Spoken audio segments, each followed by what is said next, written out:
Friends, कैसे हैं आप स्वस्थ होंगे, मस्त होंगे और अपनी पढ़ाई भी अच्छे से कर रहे होंगे। तो फ्रेंड्स, हम जो फिजिक्स का चैप्टर हमने शुरू किया था जनरल साइंस में आरपीएससी फर्स्ट ग्रेड के लिए, उसमें हमने बल तथा गति के नियम जो टॉपिक है उसको शुरू किया था, जिसमें हमने बल के बारे में पढ़ा था। इसके अलावा भार के बारे में, या लिफ्ट में जो व्यक्ति का भार है, लिफ्ट में सिक्का गिराने का समय, उन सब के बारे में पढ़ लिया था।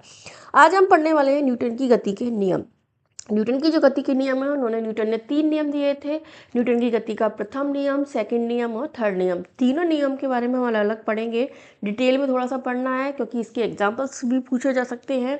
साथ में इसमें जो प्रॉब्लम्स हैं उनको भी सॉल्व करेंगे, साथ में जो क्वेश्चंस हैं उनके बारे में भी इसमें पूछा जाता है। क्योंकि अभी जो आरपीएससी का जो पैटर्न है थोड़ा सा डीपली हो गया है, तो उसकी वजह से उसमें थोड़ा डीपली क्वेश्चंस भी पूछे जाते हैं। तो आपको एक एक नियम को अच्छे से समझना है और इनके एग्जाम्पल्स भी याद करने हैं। साथ में जो भी प्रॉब्लम्स दी हुई हैं उनको भी आपको सॉल्व करना है। तो सबसे पहले हम शुरू करते हैं न्यूटन की गति के नियम। न्यूटन ने बल व गति के बारे में 3 मौलिक नियमों को प्रस्तुत किया था। कितने नियम दिए थे इन्होंने? 3 दिए थे, जो वस्तु की गति को वर्णित करते हैं। इन नियमों को न्यूटन की गति के नियम या गति के नियम या न्यूटन की गति के नियम के नाम से जाना जाता है, जिसमें हम सबसे पहले पढ़ेंगे गति का प्रथम नियम। आज हम की क्लास में हम गति का प्रथम नियम पढ़ेंगे, कल की क्लास में द्वितीय नियम और परसों की क्लास में तृतीय नियम पढ़ेंगे। तीनों नियम को अलग अलग पढ़ेंगे, साथ में इनकी जो भी क्वेश्चंस हैं उनको भी अच्छे से सॉल्व करेंगे। ठीक है, तो गति का जो प्रथम नियम है, इस नियम को जो न्यूटन की गति का प्रथम नियम कहते हैं, इसका दूसरा नाम जड़त्व का नियम है। इसका नाम ध्यान रखना, लॉ ऑफ इनर्शिया भी इसको कहती हैं। इसको क्या कहते हैं? लॉ ऑफ इनर्शिया या जड़त्व का नियम भी कहते हैं। इसका नियम उन्होंने बताया था कि जो प्रत्येक वस्तु है अपनी स्थिर अवस्था या सरल रेखा में एक समान गति की अवस्था में बनी रहती है जब तक उस पर कोई बाह्य बल कार्यरत नहीं होता है। यानी कोई भी वस्तु है, अगर वो स्थिर है तो वो स्थिर ही बना रहना चाहती है, और अगर कोई वस्तु जैसे गति कर रही है, जैसे कोई गाड़ी है, बस है, मोटर है, वो गति कर रही है, तो अपनी गति की अवस्था में ही बना रहना चाहती है। और अगर जब उसमें अगर जैसे स्थिर है, उस अवस्था में धक्का दिया जाता है उसी वस्तु को, तो उसमें वो अपने परिवर्तन का विरोध करती है, तो उसमें हलचल होती है। दूसरा, जैसे मोटर कार है, जैसे अचानक से चल रही है, अचानक से उसमें ब्रेक लगाते हैं, तो वो अपनी जो गतिशील अवस्था का विरोध करती है। इसके कारण उसकी अवस्था में परिवर्तन होते हैं। तो यही है कि जब तक उसमें कोई बाह्य बल कार्यरत नहीं होता है, वो अपनी एक समान स्थिति में बना रहना चाहती है। यही नियम है जो जड़त्व का नियम या न्यूटन की गति का प्रथम नियम कहलाता है।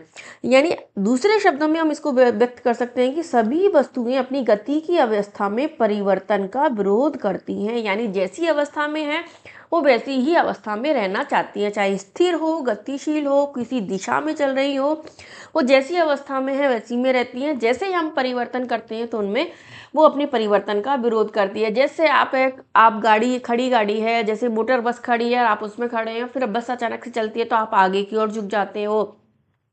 चलती हुई जब गाड़ी है, जब हम उसमें बैठते हैं, वो अचानक से रुकती है तो हम पीछे की ओर झुक जाते हैं।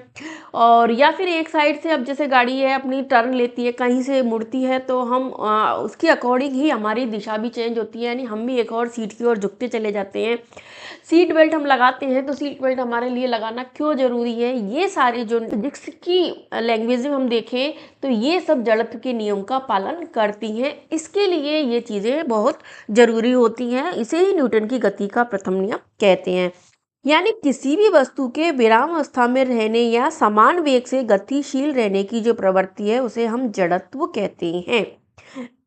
जो अभी मैंने समझाती है, यानी विरामावस्था में रहना चाहे या समान वेग से, एक ही वेग से, समान से मतलब स्थिर वेग, नियत वेग भी इसको बोल सकते हैं, या समान वेग से इसको बोल सकती हैं। समान वेग से अगर गतिशील है तो वो उसी प्रवृत्ति में रहना चाहती है, यानी आगे पीछे गति ज़्यादा कम हो रही है तब उसमें फर्क नहीं पड़ता, लेकिन अगर समान वेग से गतिशील है तो अपने परिवर्तन का विरोध करती है। यही कारण है कि गति के पहले नियम को जड़त्व का नियम कहते हैं। ठीक है, अभी समझ में आ गया कि इसको जड़त्व का नियम क्यों कहते हैं। क्वेश्चन पूछा जा सकता है, गति के पहले नियम का दूसरा नाम क्या है? जड़त्व का नियम। या फिर आपसे पूरी डेफिनेशन देके पूछ सकते हैं, ये कौन से नियम का पालन करती है? तो ये जड़त्व के नियम का पालन करती है। इसके लिए ये इंपॉर्टेंट है, आपको अच्छे से लर्न करना है। अब इसके एग्जाम्पल्स देख लेते हैं हम, जिससे आपको समझ में भी आ जाएगा। और आपकी अभी तक जो दैनिक अभी कोई चीज़ें जैसे आपके दैनिक जीवन में जो घटनाएं घटती हैं उनसे आपको अगर पता नहीं है तो आपको ये भी पता चलेगा कि किस कारण से ये घटनाएं होती है।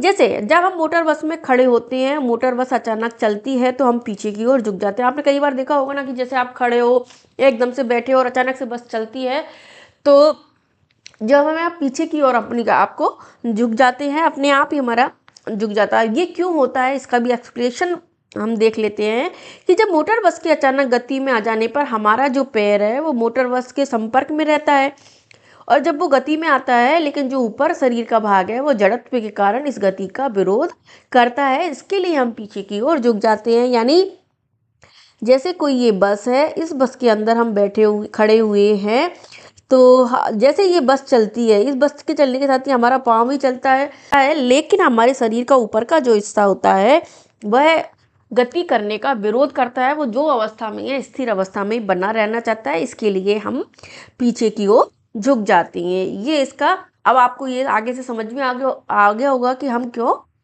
झुक जाते हैं।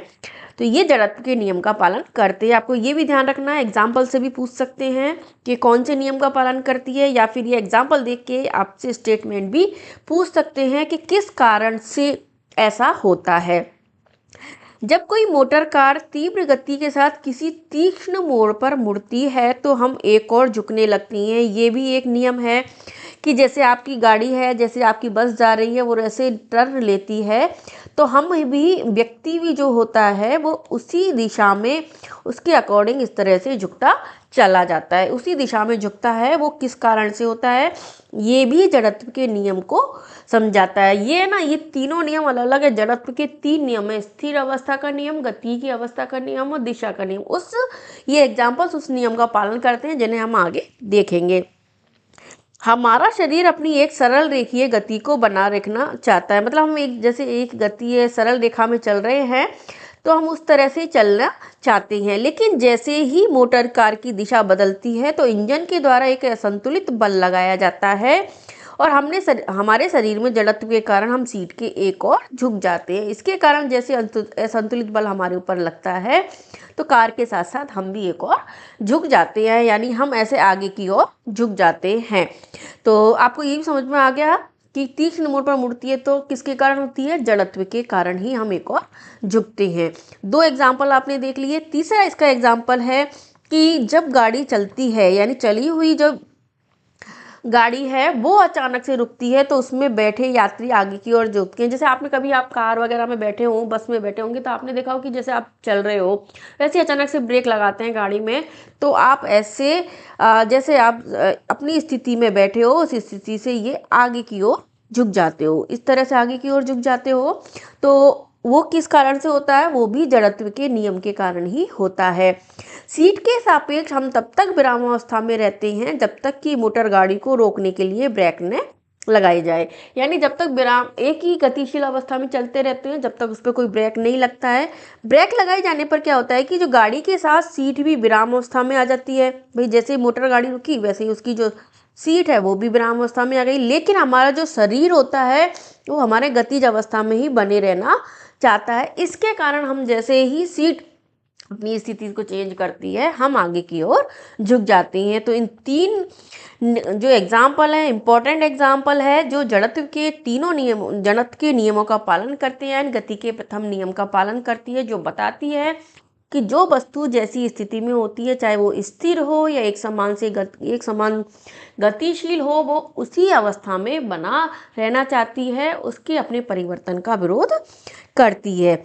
इसके अलावा एक एग्जाम्पल हो रहा है, हथौड़े को हत्थे में कसने के लिए हत्थे को जमीन पर हम मारते हैं तो जैसे ही हत्था उसके अंदर चला जाता है।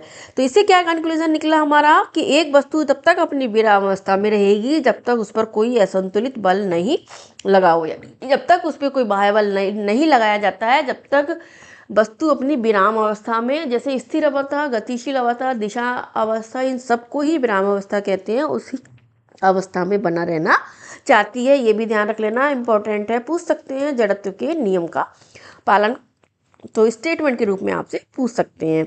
इसमें हमने एक शब्द पढ़ा जड़त्व, ठीक है। जड़त्व तो मैंने आपको बता दिया क्या होता है कि जब वस्तु जो होती है वो जैसी अवस्था में उसी में बना रहना चाहती है, उसकी दिशा में परिवर्तन या उसकी गति में परिवर्तन का विरोध करती है, उसे जड़त्व कहते हैं।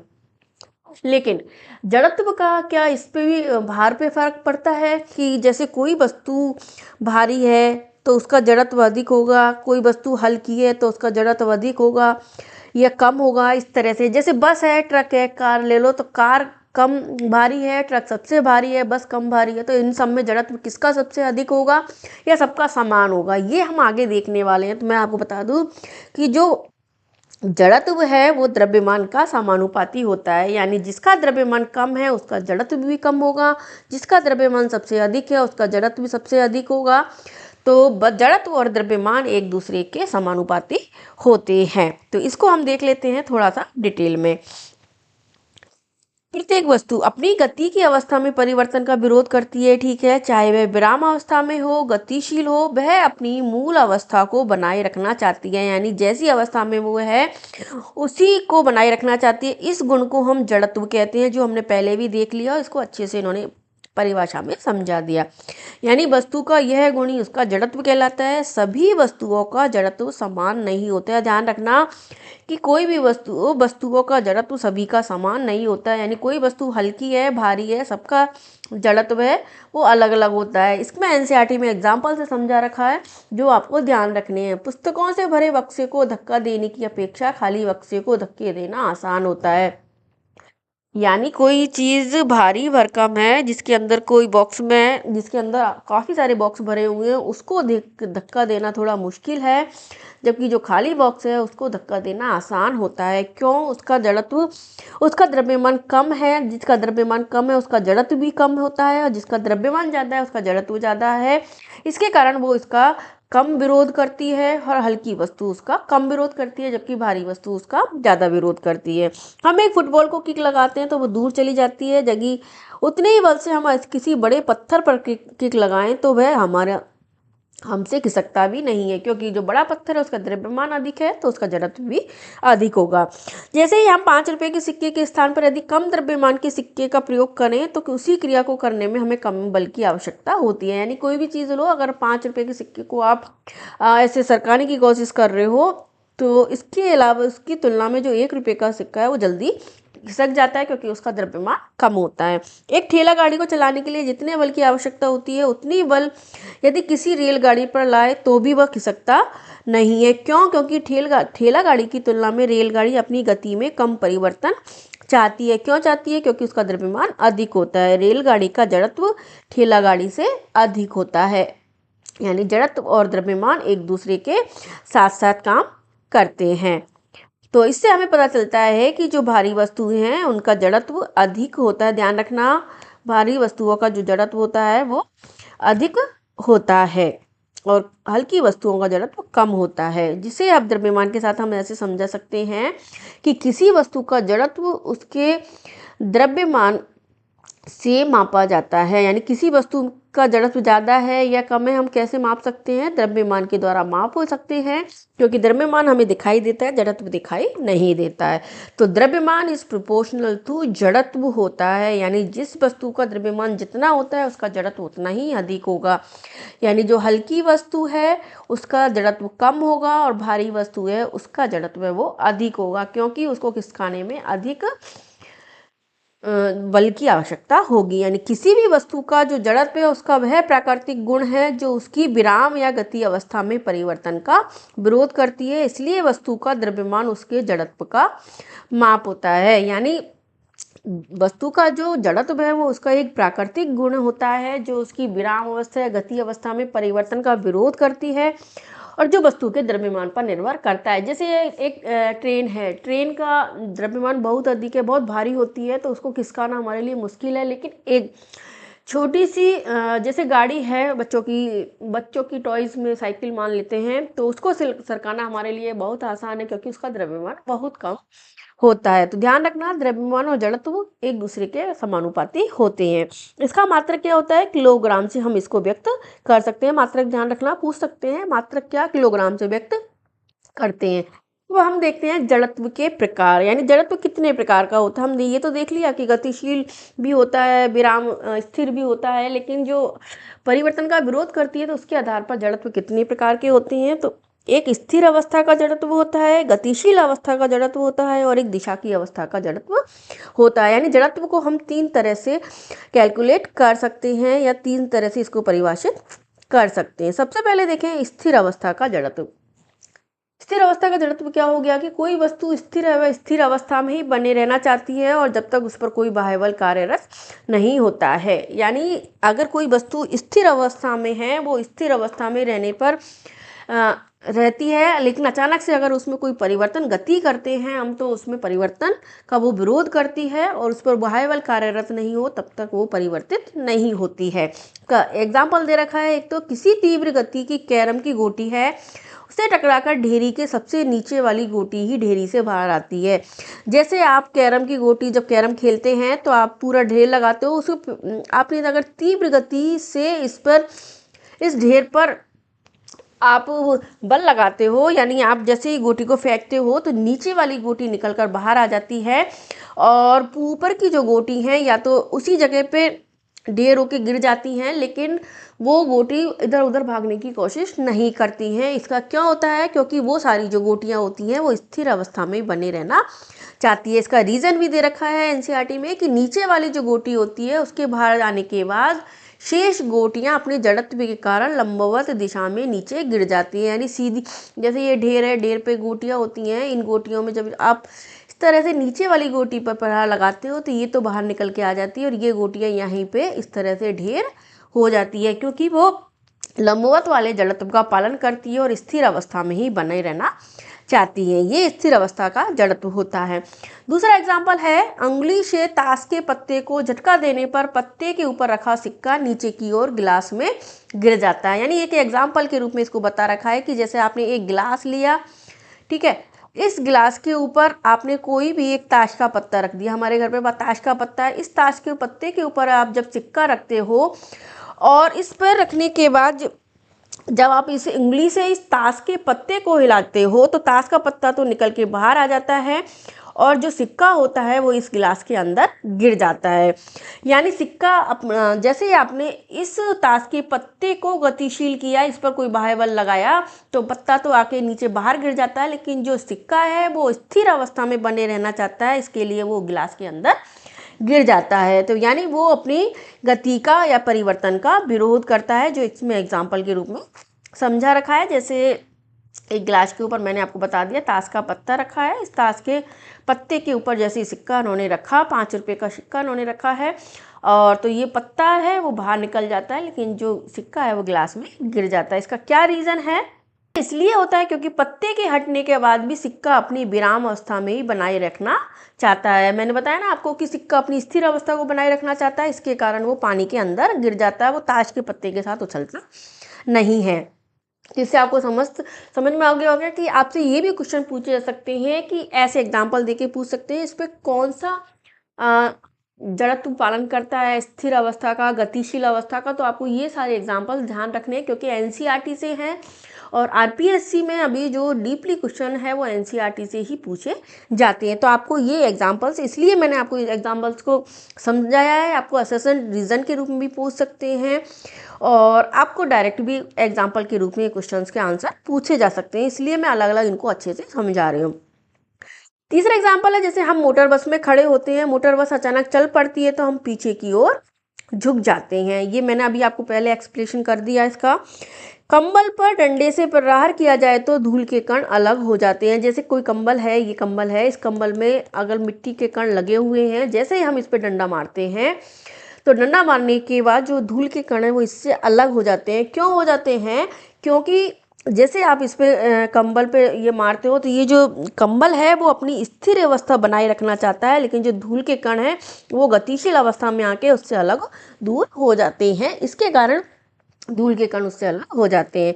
ऐसे ही किसी पेड़ की शाखा को तीव्रता से हिलाते हैं तो कुछ पत्तियां उसमें से झड़ जाती है। यानी कोई पेड़ है उस पेड़ है, जब आप पेड़ अपनी स्थिर अवस्था में बना हुआ है जिसके ऊपर कई सारी पत्तियां लगी हुई हैं, जब आप इनको हिलाते हो, इस पेड़ को जोर जोर से हिलाते हो, तो ये कुछ पत्तियां नीचे आके गिर जाती हैं, क्योंकि जो पेड़ है वो अपनी गतिशील स्थिर अवस्था में बना रहना चाहता है, अपने परिवर्तन का विरोध करता है, जिसके कारण कुछ पत्तियां नीचे आके गिर जाती हैं। ये भी स्थिर अवस्था के जड़त्व के नियम का पालन करता है। अब दूसरा है, इसमें गतिशील अवस्था में भी जड़त्व होता है, तो वो उसके एग्जाम्पल्स क्या हैं।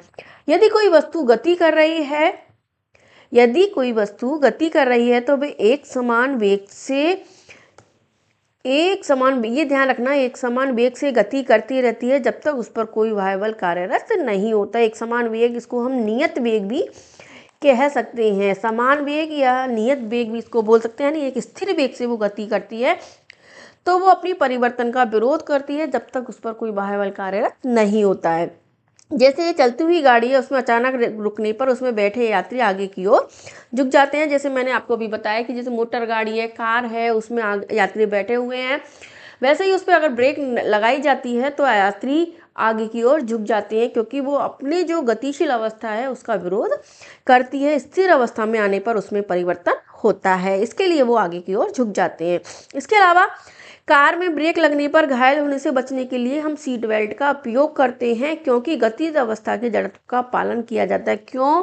हमें लगता है कि कार में जो सीट बेल्ट लगाया जाता है वो इसलिए लगाया जाता है ट्रैफिक नियमों का पालन करने के लिए, चालान से बचने के लिए। ऐसा नहीं है कि जब भी कोई व्यक्ति जैसे कार में आगे बैठा हुआ है, तो जब वो बैठा हुआ है तो जैसे ही कार है उसमें जैसे ही हम ब्रेक लगाते हैं तो वो व्यक्ति उसके साथ आगे की ओर झुकता है, तो इसके कारण उसके चोट लगने का खतरा होता है। तो उससे बचने के लिए हम सीट बेल्ट का उपयोग करते हैं, ताकि क्या है कि जब व्यक्ति गतिशील अवस्था में है तो एकदम से अचानक से उसकी अवस्था में परिवर्तन हुए, तो व्यक्ति का जो अवस्था में परिवर्तन होता है उसको रोकने के लिए सीट बेल्ट का उपयोग करते हैं, ताकि व्यक्ति स्थिर अवस्था में बना रहता है। इसके लिए इसमें सीट बेल्ट का उपयोग किया जाता है। तो ये कौन से नियम का पालन करता है? गतिशील अवस्था में जड़त्व के नियम का पालन करता है। तीसरा है दिशा की अवस्था में जड़त्व। वस्तु जिस दिशा में गतिशील है उसी दिशा में गतिशील रहती है, तब तक उस पर कोई बाह्य बल कार्यरत नहीं होता है। यानी कोई भी व्यक्ति है, कोई भी गाड़ी है, कोई भी वस्तु है, जब एक दिशा में गति कर रही है तो उसी दिशा में गति करती है। अचानक से कोई टर्न आता है, उस टर्न के ऊपर से जब कोई गाड़ी मुड़ती है तो उसमें उसकी दिशा में अचानक से परिवर्तन होता है, और जैसे ही हम उस गाड़ी में, जैसे कोई बस में बैठा हुआ है, गाड़ी में बैठा हुआ है, से कोई व्यक्ति बैठा हुआ है उस गाड़ी में, अब जैसे सीधी दिशा में कार चल रही है तो वो उस तरह से चलता रहता है, लेकिन जैसे अचानक से मोड़ होता है तो जैसे ही कार मुड़ती है वैसे ही जो व्यक्ति है वो भी अपनी दिशा में चेंजेस करता है, वो और एक साइड में वो मुड़ जाता है। क्यों? क्योंकि जब तक उस पर कोई बाह्य बल नहीं होता है वो सीधी दिशा में चलता है, लेकिन जैसे टर्न होता है वो अपने दिशा की अवस्था में जड़त्व के नियम का पालन करता है। यानी कोई मोटर कार जब तीव्र गति के साथ किसी तीक्ष्ण मोड़ पर मुड़ती है तो हम एक और झुकने लगते हैं, जिसका रीजन हम उसकी गाड़ी के साथ साथ झुकते हैं। तो ये भी है इसका दिशा के जड़त्व का नियम। तीनों नियम मैंने आपको अच्छे से समझा दिए। जड़त्व का नियम है, जड़त्व के नियम, न्यूटन की गति के नियम को जड़त्व का नियम कहते हैं, जिसमें 3 अवस्था होती हैं, स्थिर अवस्था, गतिशील अवस्था और दिशा की अवस्था। तीनों नियमों में तीनों एग्जाम्पल्स आपको याद रखने हैं, सारे एग्जाम्पल्स के रीज़न आपको याद रखने हैं, ताकि अगर आपसे स्टेटमेंट के रूप में भी पूछे तो आप आंसर दे सको।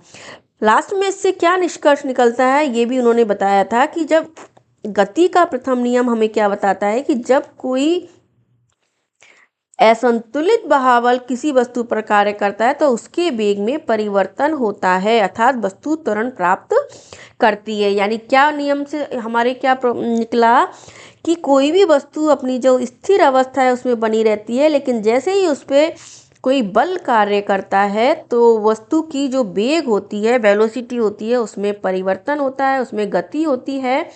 ठीक है, और उसमें जब गति होती है तो वस्तु का त्वरण उत्पन्न होता है। क्या उत्पन्न होता है? जैसे हमने त्वरण देखा था, क्या होता है, वेग में जैसे ही समय के साथ परिवर्तन होता है उसे हम त्वरण कहते हैं।